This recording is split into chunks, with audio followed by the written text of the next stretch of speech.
पवनपुत्र ने क्यों लिया था एकादश मुखी रूप? जानिए इसके पीछे की पौराणिक कथा। पौराणिक कथाओं के अनुसार सिर्फ मनुष्य ही नहीं बल्कि देवता भी संकट से उबारने के लिए हनुमान जी का वंदन करते रहे हैं। ऐसी ही एक पौराणिक कथा हम आपको बताने जा रहे हैं, जिसमें देवताओं की मदद के लिए और दुष्ट असुर का संहार करने के लिए हनुमान जी को 11 मुखी रूप रखना पड़ा था। सनातन धर्म में सभी देवी देवताओं की पूजा के लिए विशेष दिन निर्धारित किए गए हैं।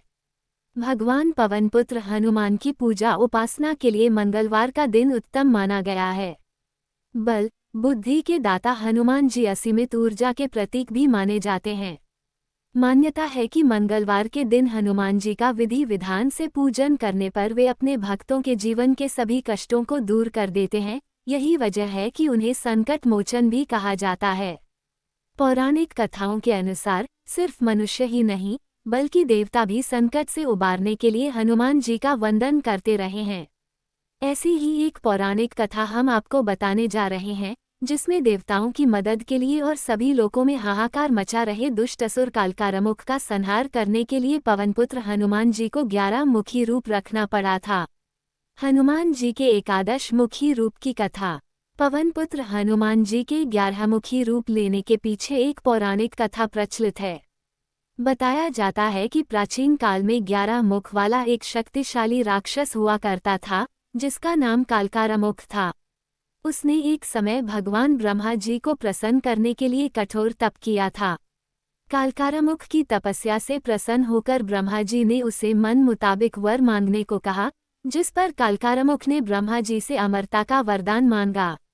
इस पर ब्रह्मा जी ने उसे अमरता का वरदान असंभव बताते हुए कुछ और वर मांगने को कहा, जिसके बाद कालकारमुख ने ब्रह्मा जी से कहा कि आप मुझे कुछ ऐसा वर दीजिए कि जो भी मेरी जन्मतिथि पर 11 मुख धारण करे, वही मेरा अंत करने में सक्षम हो। ब्रह्मा जी ने भी कालकारमुख को ये वरदान दे दिया। पौराणिक कथा के अनुसार ब्रह्मा जी से मनचाहा वरदान पाने के बाद कालकारमुख ने हाहाकार मचा दिया। यहाँ तक कि उसने देवों और उनकी सेना को आतंकित करना शुरू कर दिया। मौका पाकर उसने देवताओं पर चढ़ाई कर उन्हें परास्त कर दिया। इस दौरान कालकारमुख ने सभी लोकों में आतंक मचा रखा था।